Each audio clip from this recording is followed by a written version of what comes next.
Tag Telugu divine ప్రేక్షకులకు నమస్కారం. 2026 మే 12న హనుమాన్ జయంతి రాబోతుంది. మరి హనుమంతుడు అనగానే ఆయన గురించి మనకి తెలియని ఎన్నో రహస్యాలు ఉన్నాయని వినే ఉంటాం. మరి ఆంజనేయ స్వామిని అనేక పేర్లతో పిలుస్తారు. అంజనీ పుత్రుడు, అలాగే కేసరి నందనుడు, వాయుపుత్రుడు, హనుమంతుడు, ఇలా చాలా పేర్లతో పిలుస్తూ ఉంటాం. అసలు ఆయనకి హనుమంతుడు అనే పేరు ఎలా వచ్చింది? అలాగే ఆంజనేయ స్వామికి ఆకు పూజలంటే ఎందుకు ఇష్టం? మంగళ శనివారాల్లో ఆయన్ని ప్రత్యేకంగా ఎందుకు పూజిస్తారు? ఇలాంటి అనేక విషయాలని ఈరోజు మనం పూజారి గారిని అడిగి తెలుసుకుందాం. నమస్తే శ్రీనాథ్ స్వామి. నమస్కారం అమ్మ. శ్రీనాథ్ స్వామి, అసలు హనుమంతుడిని శివాంశ సంభూతుడని, పవనపుత్రుడని అంటూ ఉంటారు కదా, అసలు ఆయన జన్మ రహస్యం ఏమిటి? వాగర్తావ్య సంప్రక్తౌ వాగర్త ప్రతిపత్తే జగతః పితరౌ వందే పార్వతీ పరమేశ్వరౌ. ఆంజనేయాయ విద్మహే వాయుపుత్రాయ ధీమహి తన్నో హనుమ ప్రచోదయాత్. ముందుగా హనుమాన్ జయంతి అని చెప్తున్నాం కదమ్మా. హనుమాన్ జయంతి కాదమ్మా, హనుమాన్ ఆవిర్భావ దినము. ఓకే. జయంతి అనేది ఎవరికి? ఒక మానవుడు జన్మించిన వారికి జయంతి అని చెప్పుకుంటాం. కానీ ఆయన శివాంశ సంభూతుడు. అలాగే శివుడే ప్రత్యక్షంగా ఆంజనేయ స్వామి స్వరూపం అని మనం నమ్ముతాం. మరి ఆయన ఇంకొకటి ఏంటంటే మరణం అంటూ లేనివాడు, చిరంజీవి, సప్త చిరంజీవులలో ఒకరు. మరి అలాంటి ఆయనకు జన్మ తిథి కానీ అలాగే చెప్పుకున్నాం కదమ్మా జయంతి అని కానీ చెప్పడం కంటే ఆ హనుమంతుని యొక్క ఆవిర్భావ దినం అని చెప్పుకోవచ్చు. హనుమంతుని యొక్క ఆవిర్భావ దినంగా మనం జరుపుకోవచ్చు. కాబట్టి ముఖ్యంగా హనుమంతుడు ఆవిర్భావం ఎలా జరిగింది? ముందుగా మనకు ఈ యొక్క ఆంజనేయ స్వామి యొక్క విషయం చెప్పుకోవాలంటే మీరు అన్నట్టుగానే ఆంజనేయ స్వామికి ఎన్నో పేర్లు ఉన్నాయి. ఏంటి? ఆంజనేయ స్వామి అని, హనుమంతుడు అని, కేసరి నందుడు అని, అంజనీ పుత్రుడు అని చెప్పేసి, వాయుపుత్రుడు అని చెప్పేసి, ఇలా ఒక్కొక్కరు ఒక్కొక్క పేరుతో ఆయనను పిలుస్తూ ఉంటాం. ఏదైనా భక్తి శ్రద్ధలతో ఆయన నామస్మరణ చేయడమే దాని యొక్క మూలం. అయితే ఆంజనేయ స్వామి జన్మకు రహస్యం. ఆయన ఒక్క కారణం చేత కాదు, ఎన్నో కారణాలకు ఒక్క అవతారం ఎత్తితే వాటి కారణాలన్నీ తీరిపోతాయని మనము రాముని గురించి చెప్పుకున్నాం. అవును. అలాగే ఇక్కడ ఆంజనేయ స్వామి గురించి కూడా అలాగే. ఆంజనేయ స్వామి కూడా ఆయన జన్మకు కారణం ఏమిటి అని అంటే రాముడి యొక్క దూతగా తాను ఉండాలి. ఓకే.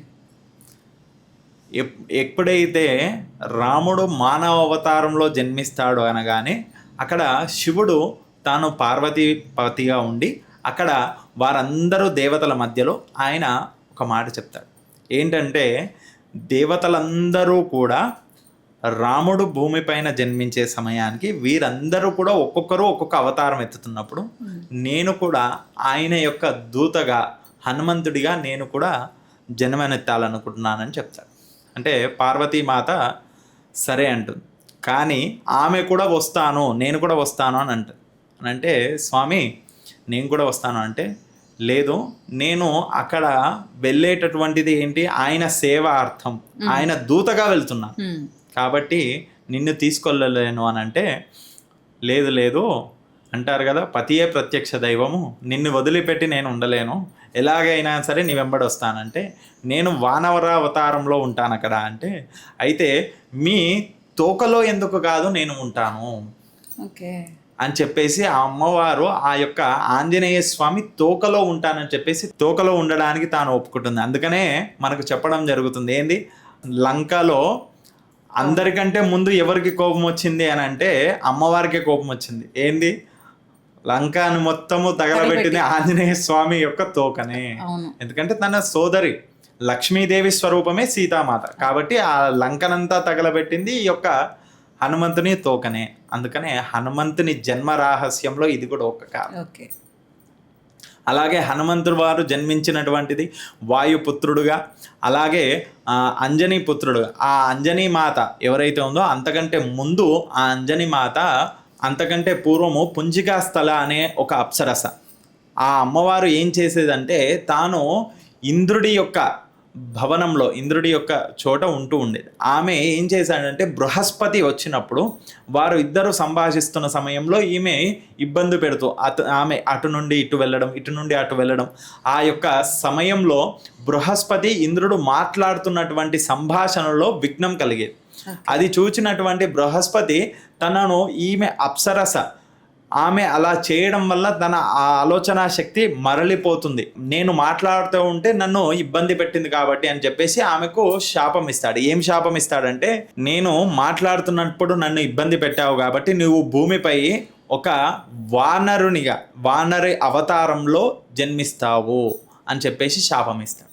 అయితే అప్పుడే అక్కడే ఉన్నటువంటి ఇంద్రుడు కోరగా, అప్పుడు అప్సరస అయినటువంటి తను వానర అవతారంలో ఉంటే బాగుండదు, మరి ఆ శాప విమోచనము తెలియజేయమని కోరితే అప్పుడు ఆ అప్సరస అలాగే ఇంద్రుడు అడగగా అప్పుడు ఆ బృహస్పతి ఏం చెప్తాడంటే,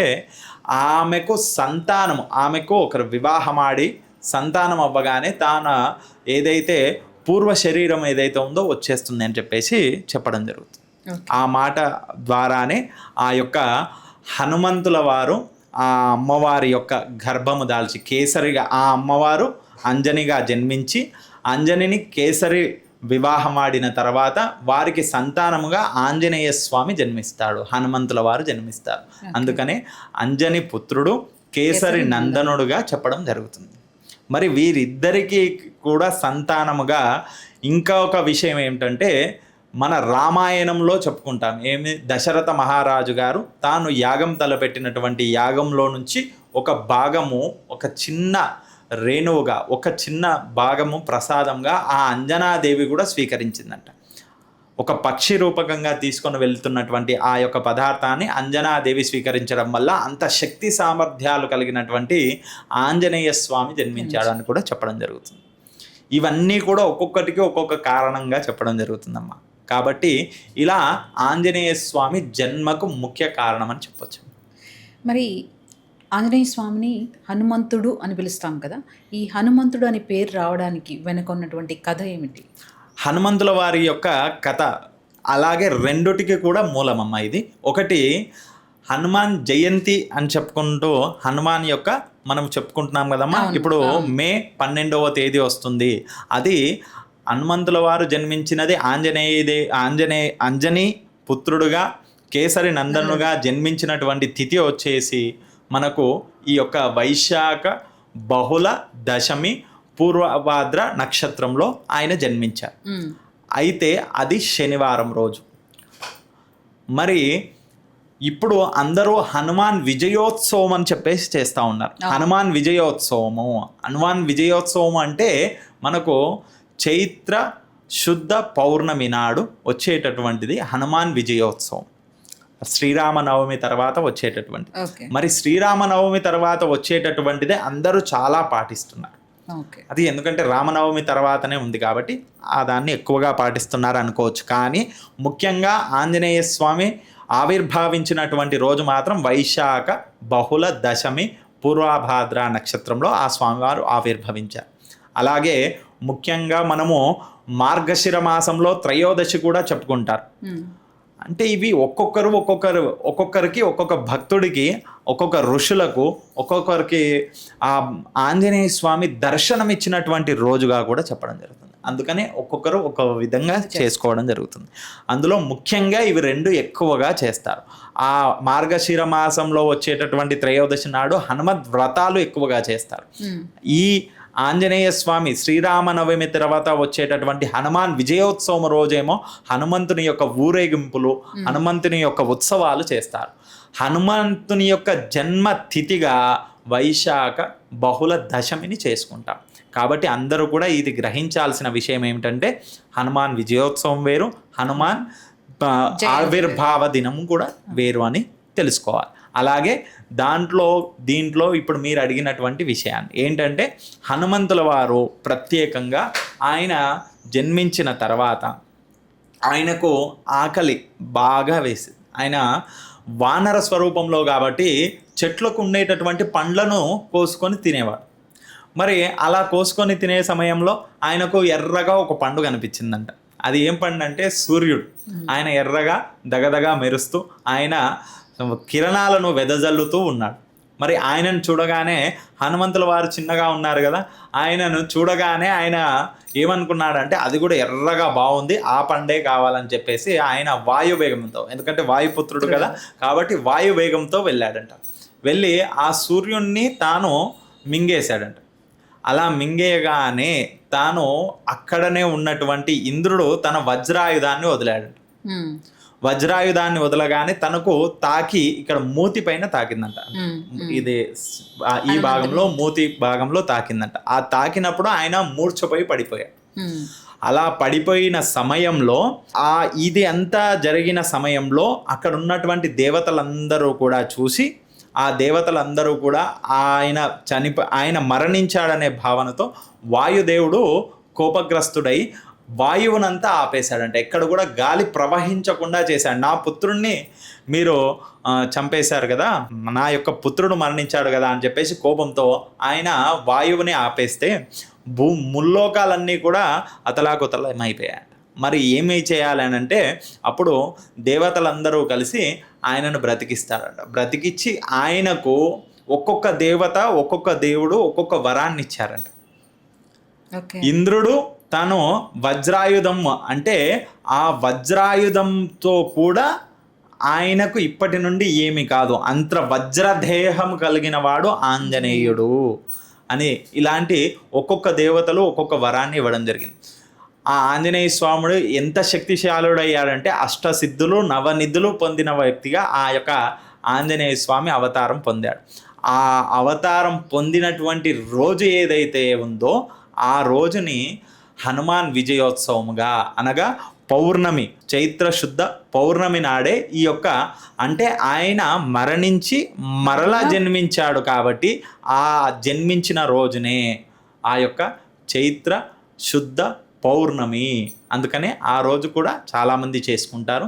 అలాగే ఈ రోజేమో అంజని పుత్రుడుగా జన్మించిన రోజు కాబట్టి హనుమాన్ జన్మతిథిగా, హనుమాన్ ఆవిర్భావ దినోత్సవముగా ఈ యొక్క వైశాఖ బహుళ దశమిని జరుపుకుంటాము. అలాగే ఆ యొక్క మనము చెప్పుకున్న దాంట్లో ప్రత్యేకంగా ఆ యొక్క చైత్ర శుద్ధ పౌర్ణమి నాడు కూడా హనుమంతుల వారు రామాయణంలో రాముడికి ప్రత్యేకంగా ఆయన దగ్గరుండి ఆయనకు సేవలు అందించి తనకు దూతగా తన వెంబడే ఉండి సీతను తన దగ్గరికి తీసుకొచ్చిన వాడిగా ఆయన రాముల వారు ఆయనను సన్మానించిన రోజు, ఆయనను ఆ రోజు పౌర్ణమి రోజు ఆయనను ప్రత్యేకంగా ఆయనను సన్మానించి ఆయనకు అనేకమైనటువంటి సత్కారములు చేసిన రోజుగా ఆ రోజు జరుపుకుంటారు. అందుకనే హనుమంతుని యొక్క విజయోత్సవం, ఎందుకంటే రామాయణంలో ఆయన విజయాన్ని పొందిన దిశగా ఆయనను సత్కరించి సన్మానించిన రోజుగా కూడా చెప్పడం జరుగుతుంది. కాబట్టి చైత్ర శుద్ధ పౌర్ణమి ఏమో హనుమాన్ విజయోత్సవము, వైశాఖ బహుళ దశమి ఏమో హనుమంతుని యొక్క జన్మతిథిగా జరుపుకోవాలి. ఇవి రెండూ కూడా మనకు ముఖ్యమైనవే, రెండూ కూడా ఆంజనేయ స్వామికి ప్రత్యేకమైనవే. కానీ మనము భక్తి శ్రద్ధలతో వాటిని స్మరించుకోవడం, వాటిని చేయడము ముఖ్య ఉద్దేశం.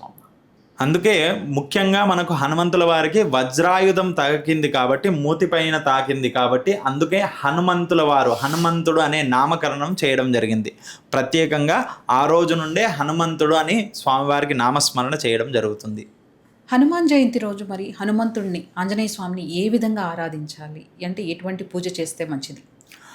ఆంజనేయ స్వామి హనుమాన్ జయంతి రోజు, హనుమాన్ ఆవిర్భావ దినోత్సవం రోజు మనకు ముఖ్యంగా ఆ స్వామివారిని నమస్కారం, నామస్మరణ, అభిషేకము, అలంకరణ, అలాగే ప్రత్యేకంగా హారతి, ఆ స్వామివారికి నైవేద్యముగా వడమాల, అలాగే స్వామివారికి హారంగా పూల హారం కంటే ఆ స్వామివారికి ప్రత్యేకంగా తమలపాకులతో హారం ఆ స్వామివారికి ప్రత్యేకం. ఇవన్నీట్లో ఏవి చేసుకున్నా స్వామివారి సంపూర్ణ అనుగ్రహం కలుగుతుంది. అందుకే అందులో స్వామివారికి అభిషేకము, పంచామృతాభిషేకం చేయొచ్చు. స్వామివారికి అలంకరణ అంటే ఏమంటారు, సింధూరముతో, నువ్వుల నూనె సింధూరం వేసి ఆ స్వామివారికి అలంకరించవచ్చు. అలాగే స్వామివారికి హారం అంటే పూల హారం కంటే కూడా ప్రత్యేకంగా తమలపాకు హారం. స్వామివారికి నైవేద్యం వడమాల, వడలు నైవేద్యం పెట్టినా ఓకే, వడమాల వేసినా ఓకే, అప్పాలు పెట్టడము ఓకే. అలాగే వాటితో పాటు వడపప్పు పానకము కూడా ప్రత్యేకం. అవి కూడా ఆ స్వామివారికి ప్రీతికరం, వాటిని కూడా జరిపించినా ఓకే. దాంతోపాటు ఆ స్వామివారికి ప్రియంగా తులసి దళాలు అందులో పెట్టి ఆ స్వామివారికి నైవేద్యం పెడితే చాలా విశేషమైన ఫలితం లభిస్తుంది.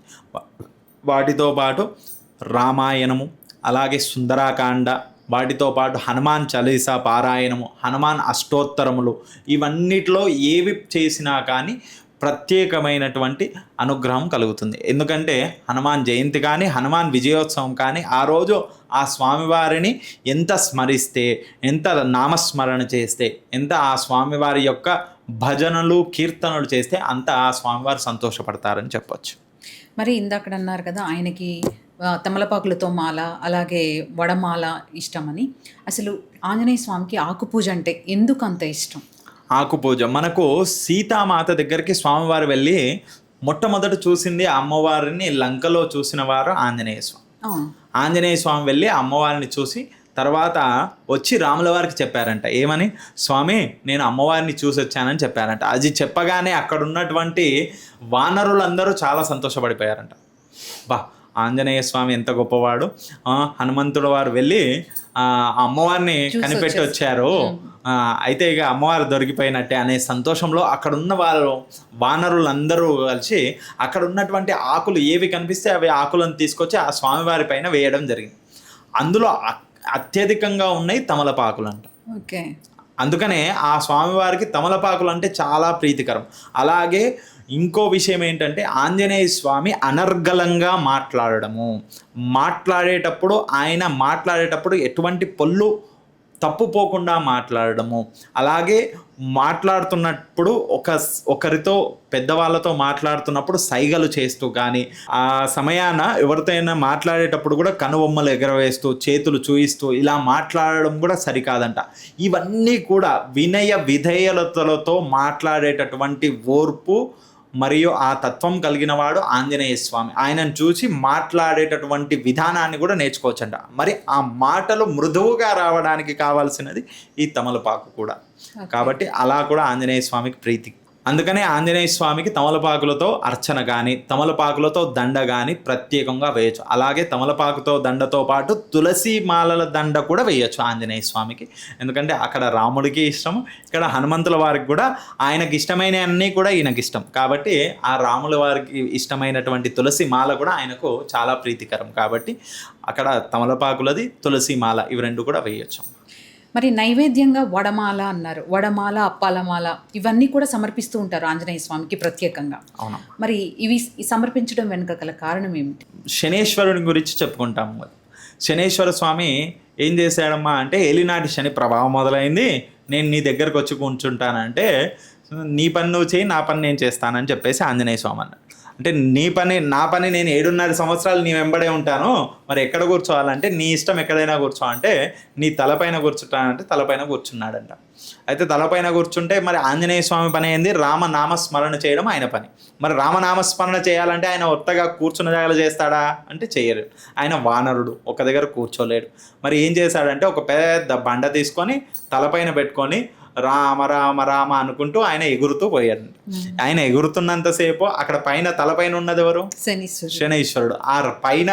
ఆ తలపైన ఇంకా ఏముంది అంటే బండరాయి ఉంది. మరి అది ఏమవుతుంది అని అంటే, తాను వాటి ఇద్దరి మధ్యలో, ఇక్కడ ఆంజనేయ స్వామి తల, అక్కడ బండరాయి, రెండుటి మధ్యలో ఆయన నలిగిపోతూ ఉన్నాడంట. నలిగిపోయి ఆయన బొక్కలు అంటే ఇవి ఉంటాయి కదా కండరాలు, అవన్నీ పట్టేసి బాగా నొప్పులు అయిపోయాయంట.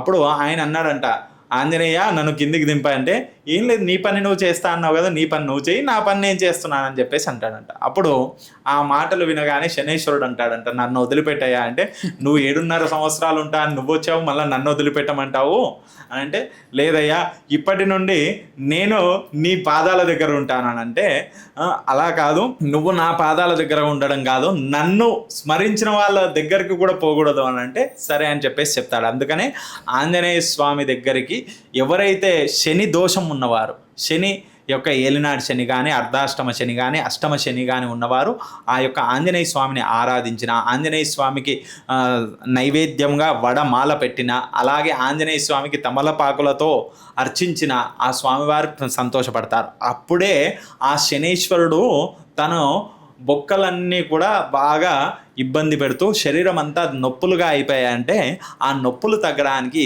ఆంజనేయ స్వామి ప్రత్యేకంగా నువ్వుల నూనె నాగసింధూరము రెండూ కలిపి తనకు పెట్టాడంట. అందుకనే ఆ నొప్పులు పైన ఉండే నొప్పులన్నీ తగ్గడానికి అది పెడితే, అలాగే ప్రత్యేకంగా ఆయనకు వడలు అంటే మినుములతో చేసినటువంటిది ఆయనకు ప్రసాదంగా, అంటే ఆయన అవి తింటే తాను బొక్కలన్నీ గట్టిగా అవుతాయి అనేసి ఆ వాటిని తినిపించాడంట. అందుకనే ఆంజనేయ స్వామికి శనీశ్వరుడు ఒక వరం ఇచ్చాడంట. ఏంది?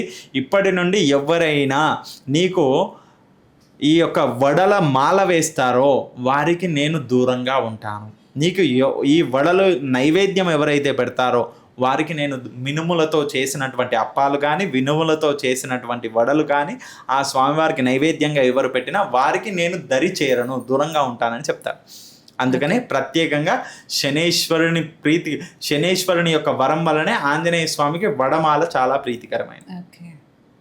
అందుకనే వడల మాల వేస్తారు. అలాగే ప్రత్యేకంగా అప్పాలు నైవేద్యంగా పెడతారు.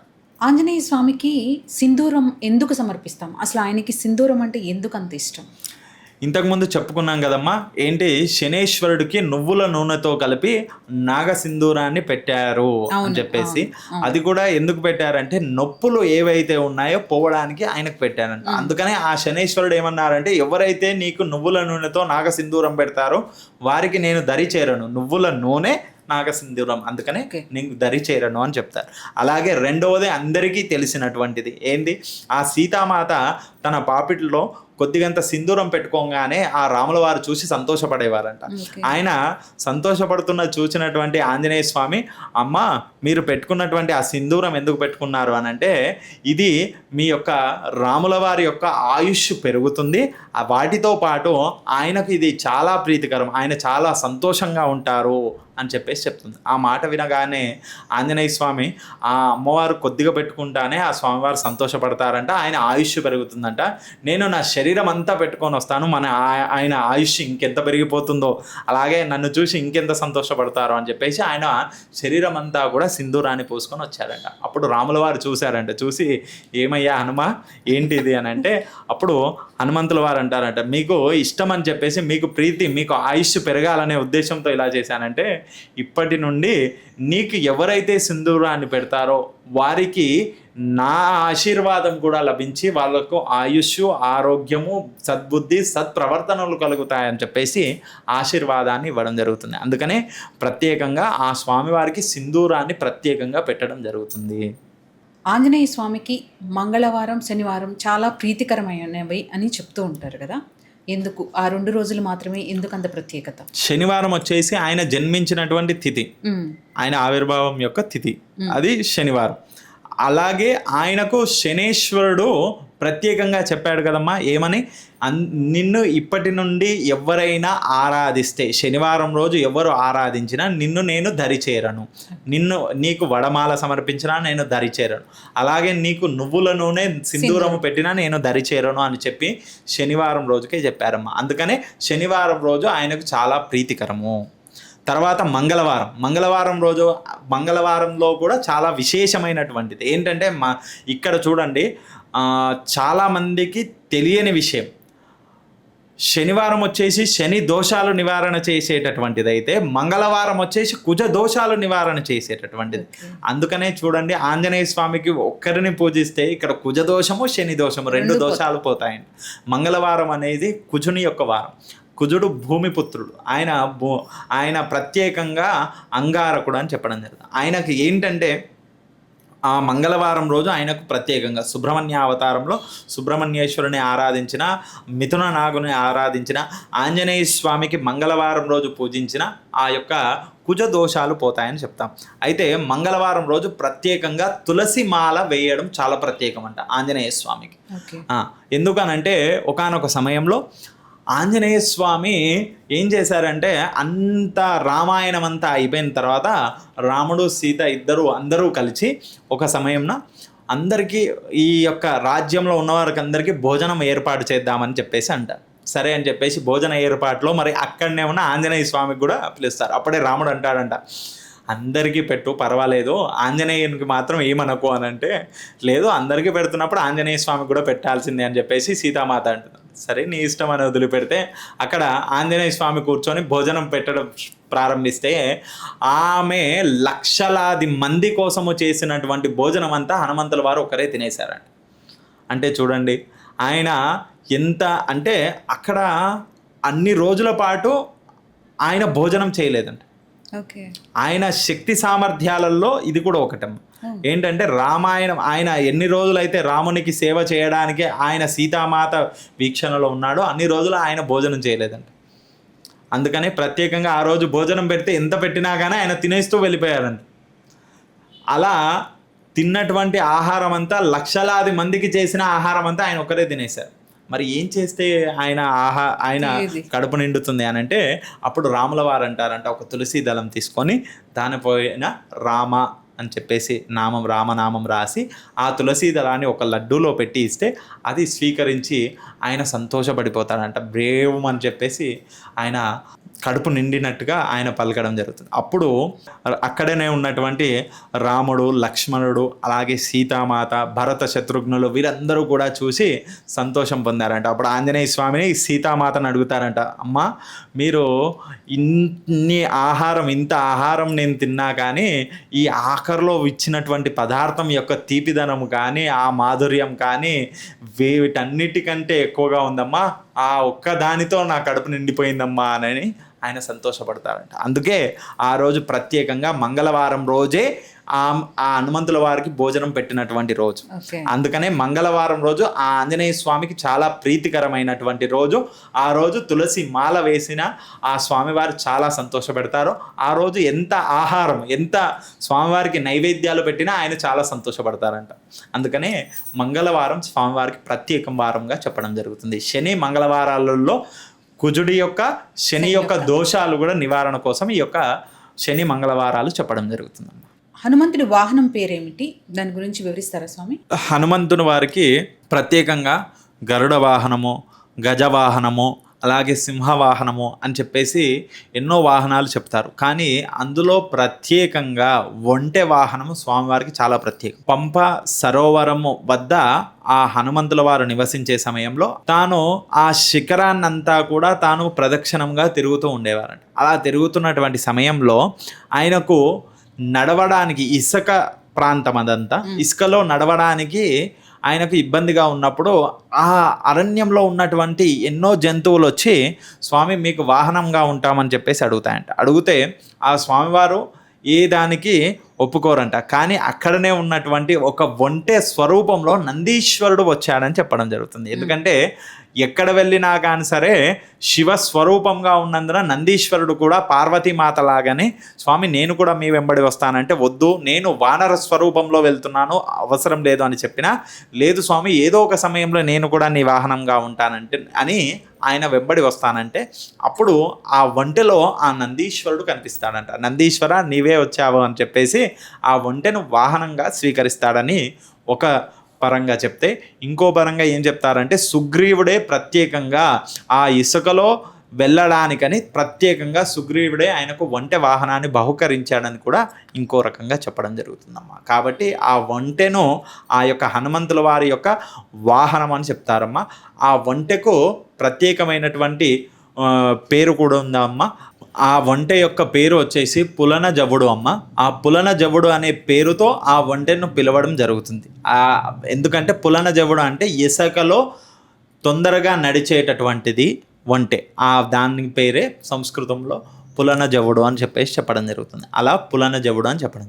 అలాగే మనకు ఆంజనేయ స్వామికి ఎవరైనా పూజించినటువంటి మాలలు కానీ, తులసి మాల కానీ లేదా తమలపాకు మాల కానీ ఇంకా ఏవైనా పూలతో కానీ అర్చించినటువంటి నిర్మాల్యం ఏదైతే ఉందో ఆ నిర్మాల్యాన్ని ప్రత్యేకంగా ఆ పులన జవుడి పైన అనగా ఆ ఒంటె పైన పెట్టి దాన్ని తీసేస్తే వారికి మంచి బుద్ధి, సద్బుద్ధి, సత్ప్రవర్తనను కలుగుతాయి. అలాగే ఏదైనా కోరికతో ఉన్నవారైతే ఆ కోరిక కూడా చాలా తొందరగా నెరవేరుతుందని చెప్పేసి ఈ యొక్క ఒంటె పైన ఆ నిర్మాల్యాన్ని పెట్టి ఆ స్వామివారిని నమస్కరించుకోవాలంట. అలా చేస్తే వారికి తొందరగా కోరిక నెరవేరుతుందని చెప్పడం జరుగుతుంది. హనుమంతుల వారు కూడా రామాయణాన్ని రచించారని, ఆ రచించినటువంటి రామాయణాన్ని సముద్రంలో విసిరేశారని కొన్ని కథల్లో ఉన్నాయి.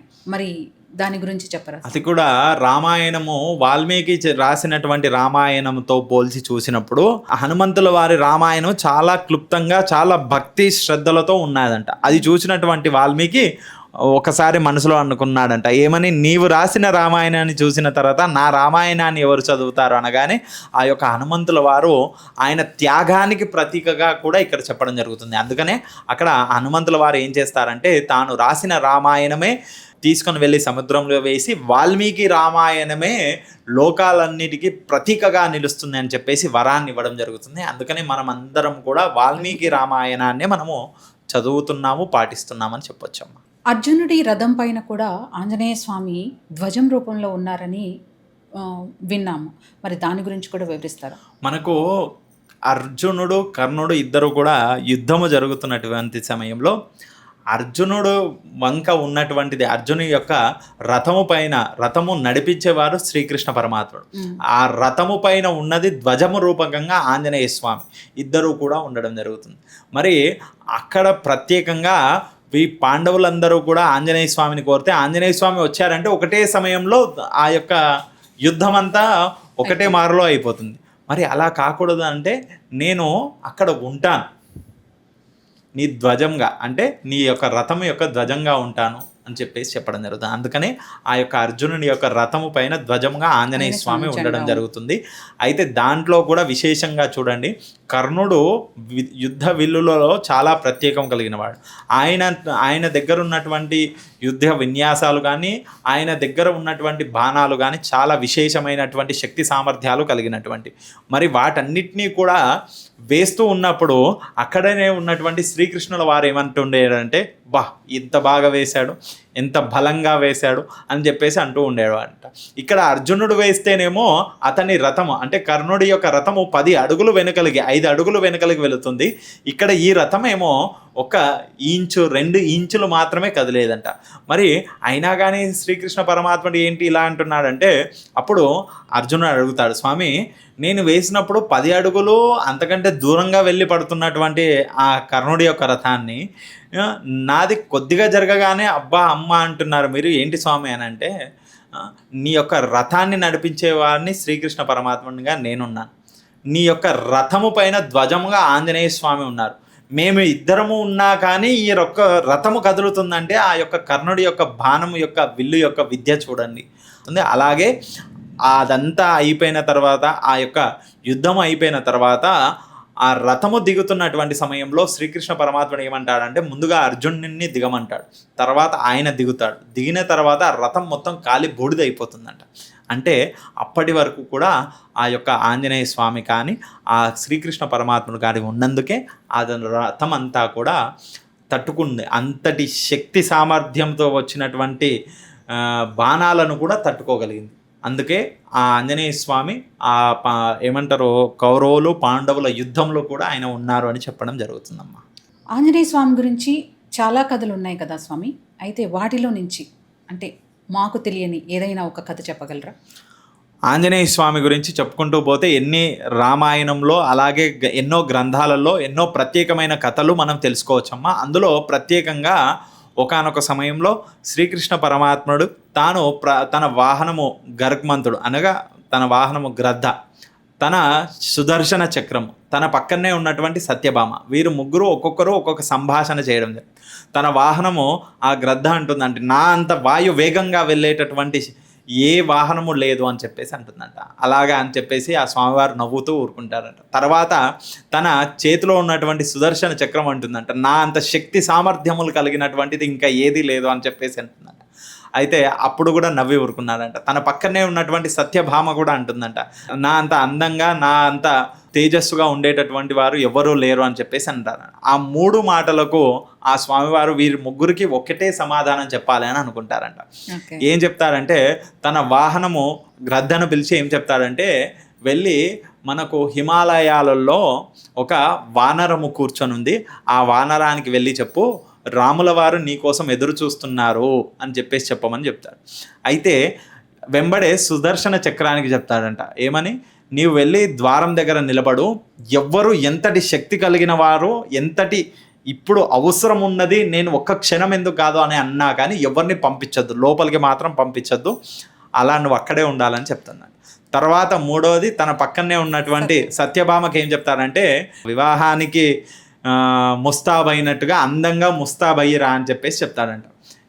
అలా కొత్త పెళ్లి కూతురులాగా ముస్తాబయ్యి రమ్మని చెప్పేసి చెప్తాడంట. చెప్పగానే ఆ స్వామివారు అలా చెప్పి వెళ్ళి తాను ఒక దగ్గర కూర్చుంటాడంట. కూర్చోగానే వాహనం వెళ్ళి హిమాలయాల్లో వానరానికి వెళ్ళి చెప్తుందంట ఏమని, రాముల వారు పిలుస్తున్నారనగానే ఆ వాహనము కంటే కూడా 100 రెట్లు వేగంతో రాము నామము ఆ మాట వినగానే 100 రెట్ల వేగంతో అక్కడి నుండి వచ్చేసాడంట. అది చూసి ఆ యొక్క గరుత్మంతుడు అనగా ఆ యొక్క గ్రద్ద అనుకుంటుందంట, అబ్బా నాకంటే మించినటువంటి వేగము, నాకంటే మించినటువంటి వాయు వేగము కలిగినది ఇంకా ఉన్నది అని చెప్పేసి ఆయన తన అహంభావాన్ని వదిలేస్తాడంట. తర్వాత తన శక్తి సామర్థ్యాలతో అక్కడ ఆపడానికి ఉన్నటువంటి ఏదైతే సుదర్శన చక్రం ఉందో ఆ సుదర్శన చక్రాన్ని కూడా తను దాటుకుంటూ లోపలికి వచ్చేసాడంట. వచ్చేసి లోపలికి వచ్చిన తర్వాత తన పక్కనే ఉన్నటువంటి సత్యభామను చూస్తాడంట. అక్కడ ముందుగా రాముల వారికి నమస్కారం చేసి, ఆయన శ్రీకృష్ణ పరమాత్మగా ఉన్నా కానీ ఆయనకు రాముడుగానే కనిపిస్తున్నాడు. రాముల వారికి నమస్కారం చేసి స్వామి అని ఆ స్వామివారికి భక్తిగా నమస్కరించిన తర్వాత, పక్కనే ఉన్నటువంటి చెలికత్త ఎవరు స్వామి, మా యొక్క అమ్మ అయినటువంటి సీతామాత ఎక్కడా అని అంటాడంట. అనగానే ఆ అమ్మవారు అనగా సత్యభామ కూడా ఆశ్చర్యపోతుందంట. ఏంటి అంటే, నాకంటే కూడా అందంగా ఉన్నవారు ఇంకొక ఉన్నారు అని చెప్పేసి. అయితే ఆ రాముల వారు అనగా శ్రీకృష్ణ పరమాత్మను అడుగుతాడంట, నీవు వచ్చేటప్పుడు నీకు ఎదురుగా నా యొక్క సుదర్శన చక్రాన్ని పెట్టాను, కనిపించిందా లేదా అని అంటే, ఏదో స్వామి చక్రం కనిపించింది, కానీ మీరు పిలిచారన్న తొందరలో దాన్ని మింగేసి వచ్చేసానని చెప్పారంట. అంటే అంతకు మించి శక్తి సామర్థ్యాలు ఆ యొక్క హనుమంతుల వారికి ఒక్కరికే ఉన్నాయంట. అంటే చూడండి, హనుమంతుల వారి గురించి చెప్పుకుంటే ఎంతైనా తక్కువే. అందులో ఒకరి అహంకారాన్ని ఒకరి అందముని ఇలా ఒక్కొక్క దాన్ని ఒకే దానిలో ఒకే మాటగా ఆ ఆంజనేయ స్వామి యొక్క మాటలోనే తీసేశారు. అందుకనే ఆ యొక్క సమయాన శ్రీకృష్ణుల వారు ఆంజనేయ స్వామి గురించి ప్రత్యేకంగా ఆయన పేరు చెప్పి ఆంజనేయ స్వామిని ఒకటే సమాధానంగా ముందు పెట్టడం జరుగుతుంది. ఈ విధంగా ఆంజనేయ స్వామి గురించి ఇంకా ఎన్నో చెప్పుకోవచ్చు. కానీ మనం చెప్పుకుంటూ పోతే ఆ రామాయణము అలాగే మహాభారతములో ఉన్నారు, రామాయణంలో ఉన్నారు, ప్రత్యేకంగా భాగవతము, ఇలా అన్నిట్లలో కూడా ఆయన ఉన్నాడు. ఆయన లేని చోటు అంటే లేదు. సప్త చిరంజీవులలో ఆయన ఒకరు. అందుకనే ఆయన గురించి ఎన్ని చెప్పినా తక్కువే అని చెప్పుకోవచ్చమ్మా. ఈ ఏలినాటి శని ఉన్నవారు హనుమాన్ జయంతి రోజు ఎటువంటి పరిహారాలు చేస్తే మంచిది?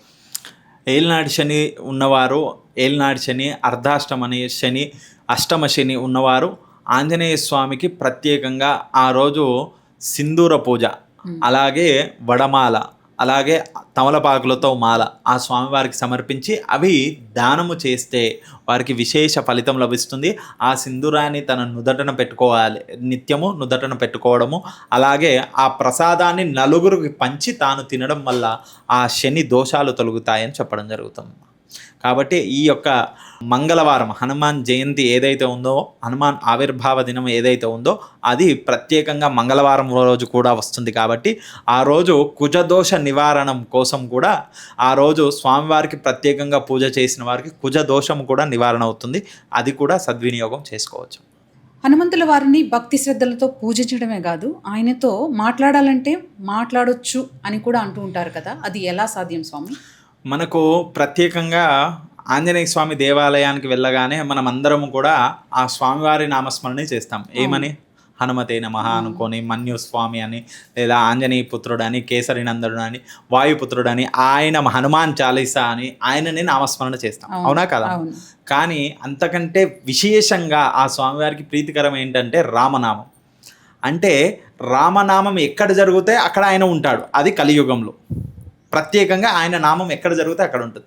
కానీ ఒక వ్యక్తికి మనము మాట్లాడించడానికి మనం మొట్టమొదట ఏం చెప్తామమ్మా? నమస్కారం అని చెప్తాం. అవునా కదా? కానీ ఆంజనేయ స్వామికి మాత్రము మనము మాట్లాడితే ఆయన మాట్లాడతాడంట, మనం పలకరిస్తే ఆయన పలుకుతాడంట. అది ఎలా అంటే చూడండి, మనం వెళ్ళి ఆయనను చూడగానే నమస్కారం చేస్తూ రామ్ రామ్ అని అన్నాం అనుకోండి, ఆయన కూడా రామ్ రామ్ అని అంటాడు. ఓకే. చూడండి అమ్మా ఎంత విశేషము. అంటే మీరు ఇప్పుడు నేను రామ్ రామ్ అంటే మీరేమంటారు? రామ్ రామ్ అని రామనే అంటాం. మరి ఆయన ప్రీతికరమైనటువంటి, ఆయన గురువైనటువంటి, ఆయన ప్రత్యేకమైనటువంటి భక్తుడిగా రాముడి రామనామంని ఒక్కసారి మనం రామ్ రామ్ అని అన్నాం అనుకోండి, ఆయన కూడా రామ్ రామ్ అనే అంటాడు. కాబట్టి మనం వెళ్ళి ఆంజనేయ స్వామి దేవాలయానికి వెళ్ళగానే మొట్టమొదట నమస్కార ముద్ర పెట్టి రామ్ రామ్ అని ఒక్కసారి రామా అని అన్నా కానీ ఆయన కూడా రామ్ రామ్ అని అంటారు. కాబట్టి అందరూ కూడా ఆయనతో మాట్లాడేటటువంటి యోగ్యత కలుగుతుంది. అందరితో కూడా ఆయన మాట్లాడతారని చెప్పొచ్చుకమ్మా ఆ విధంగా. కాబట్టి అందరూ కూడా సద్వినియోగం చేసుకోవచ్చు. ప్రతి ఆంజనేయ స్వామి దేవాలయానికి వెళ్ళగానే అందరూ హనుమాన్ చాలీసా కాకుండా మొట్టమొదటి ఇది ఒక్కటి చేయాలి, రామ్ రామ్ అంటే చాలు. ఆ స్వామివారు ఆంజనేయ స్వామి మొట్టమొదట మననే పలకరిస్తాడు రామ్ రామ్ అని. ఓకే. మరి హనుమంతుడి గురించి మా అందరికీ తెలియని చాలా విషయాలని, చాలా రహస్యాలని, చాలా కథల్ని మాకు వివరించారు. చాలా చక్కగా వివరించారు శ్రీనాథ్ స్వామి. ధన్యవాదాలు. సంతోషం. మరి ఈ హనుమాన్ జయంతి ప్రతి ఒక్కరిలో కొత్త శక్తిని నింపాలని కోరుకుంటూ అందరికీ హనుమాన్ జయంతి శుభాకాంక్షలు. జై శ్రీరామ్, జై హనుమాన్.